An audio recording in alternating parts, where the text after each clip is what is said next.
आज हम बात करेंगे UIDAI के बारे में।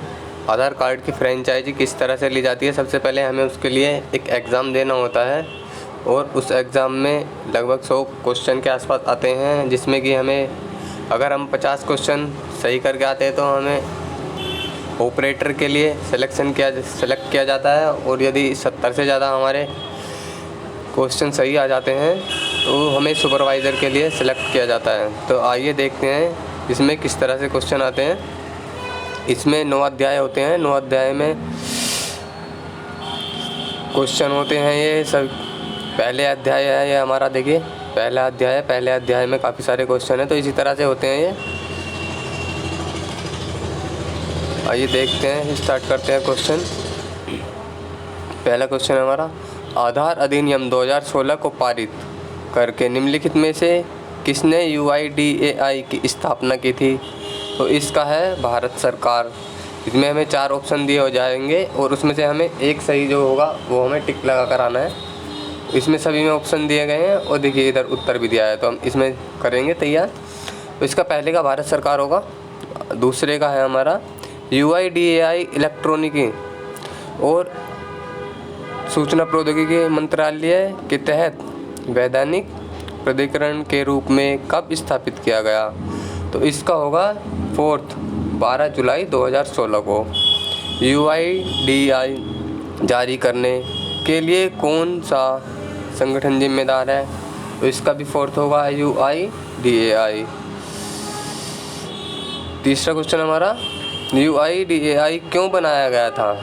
इसका देखिए, इसका पहला और दूसरा दोनों सही हैं। डुप्लीकेट और नकली पहचान को ख़त्म करने के लिए, मजबूत तकनीक प्रदान करने के लिए और ऐसी पहचान प्रदान करने के लिए जिसे एक आसान लागत और प्रभावी तरीके से सत्यापित और प्रमाणित किया जा सके। तो ये हमारा 4 सही होगा। इसमें पहला और दूसरा है।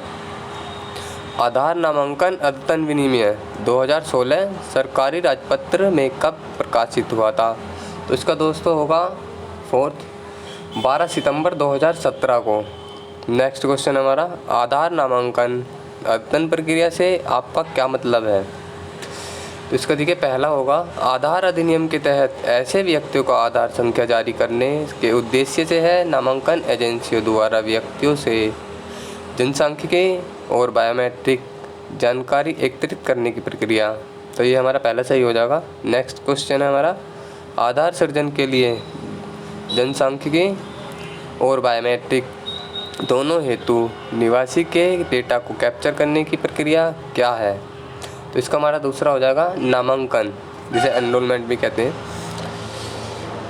नेक्स्ट क्वेश्चन है हमारा, डैश नामांकन एजेंसी के द्वारा व्यक्तियों को नामांकित करने के उद्देश्य से प्राधिकरण द्वारा प्राधिकृत या मान्यता प्राप्त कोई संस्था है। तो यह कौन सी संस्था होगी। नंबर 4 रजिस्ट्रार इसमें है। नेक्स्ट क्वेश्चन हमारा, डैश व्यक्तियों को नामांकित करने के उद्देश्य से रजिस्ट्रार द्वारा नियुक्त कोई संस्था है। तो इसका हमारा देखिए हो जाएगा दूसरा, नामांकन एजेंसी। नेक्स्ट क्वेश्चन है हमारा, सत्यापनकर्ता प्रमाणकर्ता नामांकन केंद्रों पर दस्तावेजों के सत्यापन के लिए डैश द्वारा नियुक्त कार्मिक हैं। तो इसका हमारा हो जाएगा देखिए तीसरा, रजिस्ट्रार। नेक्स्ट हमारा, वह स्थान है जहां प्रमाणित ऑपरेटर पर्यवेक्षक द्वारा आधार नामांकन अद्यतन का कार्य किया जाता है। तो इसमें हमारा आ जाएगा देखिए पहला है नामांकन केंद्र। नेक्स्ट हमारा, डैश नामांकन केंद्रों पर नामांकन अद्यतन की प्रक्रिया निष्पादित करने के लिए नामांकन एजेंसी द्वारा नियुक्त एक प्रमाणित कर्मचारी है। इसका देखिए दूसरा हो जाएगा हमारा नामांकन पर्यवेक्षक। नामांकन पर्यवेक्षक ये एनरोलमेंट सुपरवाइजर। नेक्स्ट हमारा, निम्नलिखित में से कौन सुनिश्चित करता है कि केवल प्रशिक्षित और प्रमाणित व्यक्ति नामांकन अद्यतन प्रक्रिया का संचालन करते हैं। इसका देखिए 4 हो जाएगा, नामांकन एजेंसी संचालन करती है। नेक्स्ट हमारा, डैश ऑपरेटर पर्यवेक्षक की भूमिका के लिए प्रमाण परीक्षा आयोजित करने के लिए जिम्मेदार है। तो कौन जिम्मेदार है। इसका तीसरा हो जाएगा, परीक्षण और प्रमाण एजेंसी। नेक्स्ट हमारा डैश एक व्यक्ति है जो रजिस्ट्रार और प्राधिकरण के साथ पंजीकृत है और जो किसी ऐसे व्यक्ति की पहचान की पुष्टि करता है जिसके पास कोई वैध POI और POA नहीं है। इसका हमारा हो जाएगा देखिए दूसरा परिचयकर्ता।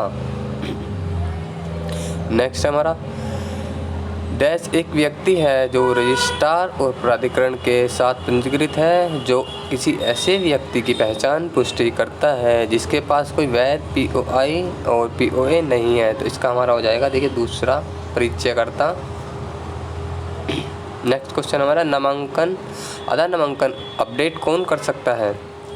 तो आधार नामांकन अपडेट कौन कर सकता है देखिए दूसरा एक व्यक्ति जो आधार नामांकन के लिए आवेदन की तिथि से पहले 12 महीनों में 182 दिन या उससे अधिक की अवधि से भारत में रहा हो। नेक्स्ट है हमारा नामांकन पहचान संख्या EID नामांकन के समय निवासियों को आवंटित एक डैश अंक की संख्या। तो कितने अंक की है 28 अंक की। इसका हमारा फोर्थ सही हो जाएगा ये।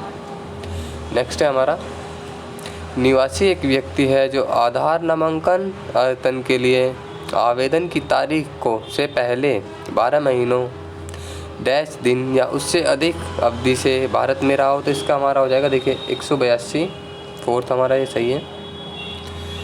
नेक्स्ट हमारा निवासी अपनी आधार संबंधी शिकायतों समस्याओं के लिए निम्नलिखित में से किन नंबरों पर संपर्क कर सकते हैं। तो इसका टोल फ्री नंबर देखिए क्या होगा हमारा 1947। इसका पहला सही हो जाएगा। नेक्स्ट है आधार विशिष्ट है क्योंकि इसका देखिए पहला हो जाएगा दो निवासियों के पास एक जैसी आधार संख्या नहीं होगी इसलिए हमारा ये विशिष्ट है। नेक्स्ट है निम्नलिखित में से कौन सा नामांकन सेटअप का घटक नहीं है। तो इसका देखिए कंप्यूटर हो गया, बायोमेट्रिक डिवाइस, iris स्कैनर। तो ये सब तो हमारे इसमें आधार नामांकन में काम आते हैं लेकिन बम डिटेक्टर जो है ये हमारा काम नहीं आता। तो ये इसका हो जाएगा। तो इसका तीसरा सही है। नेक्स्ट हमारा इनमें से कौन सा आधार के बारे में सही है। इसका हमारा फोर्थ हो जाएगा आधार सफल प्रमाणीकरण के द्वारा निवासियों की पहचान को सक्षम बनाता है। नेक्स्ट हमारा निवासी की विशिष्ट पहचान के लिए आधार निम्नलिखित में से किसका उपयोग करता है। इसका फोर्थ हो जाएगा दूसरा और तीसरा उंगलियों के निशान और आँख की पुतली। नेक्स्ट क्वेश्चन दिए गए में से कौन सा आधार के बारे में सही है। इसका हमारा देखिए दूसरा आधार संख्या सृजन हेतु जनसांख्यिकी और बायोमेट्रिक जानकारी एकत्रित और रिकॉर्ड करेगा। ठीक है। नेक्स्ट हमारा डैश संख्या निवासी को आधार सूचित करने का एक दस्तावेज है। इसका हमारा पहला सही हो जाएगा आधार पत्र। नेक्स्ट आधार का उपयोग नागरिकता साबित करने के लिए किया जाएगा। इसका ये गलत हो जाएगा तो इसका फॉल्स हो जाएगा ये। आधार भारत के उन सभी निवासियों को दिया जाएगा जो आधार नामांकन अध्ययन की अवधि से 180 दिन के लिए भारत में रह रहे हों। तो इसका सही हो जाएगा। इसका पहला सही है। नेक्स्ट हमारा UIDAI का दृष्टिकोण भारत के निवासियों को एक विशिष्ट पहचान और किसी भी समय कहीं भी प्रमाणित करने के लिए एक डिजिटल मंच के साथ सशक्त बनाना है। तो इसका ये पहला सही हो जाएगा। आधार 15 अंकों की संख्या हो जाती है तो नहीं, ये 12 अंकों की होती है। इसका ये देखिए दूसरा निम्नलिखित में से कौन सा व्यक्ति या संस्था एक रजिस्ट्रार बनने के लिए योग्य है। इसका देखिए दूसरा सही हो जाएगा कोई भी केंद्रीय सरकार के अंतर्गत संस्था, मंत्रालय, राज्य सरकार। ठीक है दोस्तों, ये क्वेश्चन हो चुके हैं। बाकी के हम नेक्स्ट वीडियो में लाएंगे क्योंकि ये वीडियो काफ़ी लंबी हो जाएगी नहीं तो। ठीक है, धन्यवाद दोस्तों।